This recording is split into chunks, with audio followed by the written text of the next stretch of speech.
ஓம் நம சிவாய. ஓம் நம சிவாய. ஓம் நம சிவாய. அன்பான சிவ அன்பர்களே, கடந்த நாட்களில் நம்ம சிவபெருமானுடைய மாவட்டதோறும் உள்ள தேவார பாடல் பெற்ற ஆலயத்துடைய வரலாற்று சிறப்பை நான் உங்களுக்கு வழங்கிட்டு வரேன்.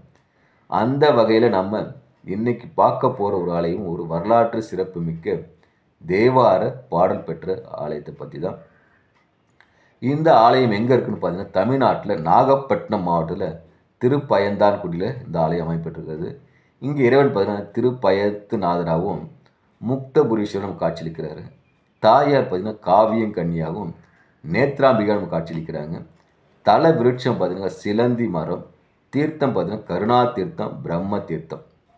தல சிறப்பு என்னன்னா, அம்மை காவியங்கன்னி, கண்ணொளி வழங்கும் அம்மையாக என்பதால் கண் சம்பந்தப்பட்ட நோய்களை தீர்க்கும் சன்னிதாகவும் இந்த தலம் பார்க்கப்படுது. அது மட்டுமல்ல, இங்கே இறைவன் பார்த்தீங்கன்னா சுயம்பு மூர்த்தியை நமக்கு காட்சியளிக்கிறாரு. இப்போ இந்த ஆலயத்துடைய வரலாறு. முன்பு ஒரு காலத்தில் தீவிர சிவபக்தான வணிகன் ஒருத்தர் இருந்தார். அவர் சர்க்கரையை வணிகம் செய்து வந்தார். அவருக்கு பார்த்தீங்கன்னா நெடுநாளாக ஆசை கடல் வழி வாணிகம் செய்யணுன்ட்டு. அப்படி கடல் வழி வாணிகம் செய்யும்போது பார்த்தீங்கன்னா மிளகுக்கு அப்போ ஏகப்பட்ட டிமாண்ட் இருந்துச்சு. அதனால் கடல் வழி வாணிகத்தில் மிளகை கொண்டு போய் வியாபாரம் செஞ்சு நினச்சார். ஆனால் மிளகை கடல் வழி வாணிகம் செய்யறதுக்கு போகணுன்னா வழியில் சுங்கச்சாவடி இருக்கும். அந்த சுங்கச்சாவடியில் பார்த்தீங்கன்னா சுங்க வரி கட்டிட்டு தான் போகணும். ஆனால் சுங்க வரி பார்த்தீங்கன்னாக்கா அதிகமாகவே இருக்கும். இதனால் என்ன பண்ணுறாரு, இவர் தன்னுடைய எல்லா மிளகு மீட்டையும் ஏற்றிட்டு வண்டியில் வர்றாரு. வரும்போது இந்த சுங்கச்சாவடி அடையும் போது அருகில் இருக்கிற சிவன் கோயில் சென்று இங்கே இருக்கிற முக்தபுரீஸ்வரர் வணங்குறார். இறைவனே, இங்கே சுங்கச்சாவடி என்னால் சுங்க வரியால் கட்ட இயலாது.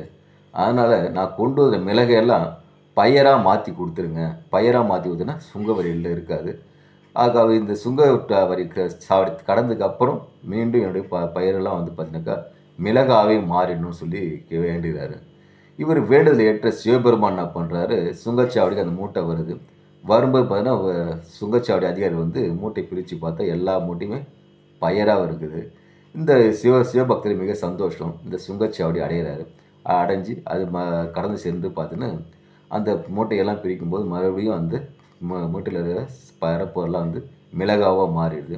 இதனால் அவர் கடல் வாணிகத்துக்கு மிளகு ஏற்றுமதி செய்கிறாரு. ஏற்றுமதி செய்து மிக பெருத்த லாபம் அடைஞ்சு அந்த லாபத்தில் அனைத்து பணத்தையும் சிவ வழிபாடுகை செலவு பண்ணி இறைவனை முக்தி பெற்ற தலமாக இந்த தலம் பார்க்கப்படுது.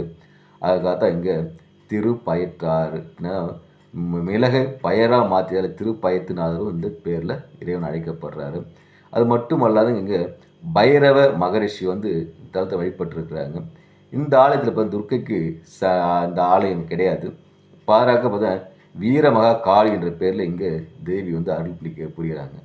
இவ்வளவு சிறப்பு வாய்ந்த ஆலயம் தான் இந்த திருப்பயத்தூர் ஆலயம், முக்தபுரீஸ்வரர் திருப்பயத்துநாதர் ஆலயம்.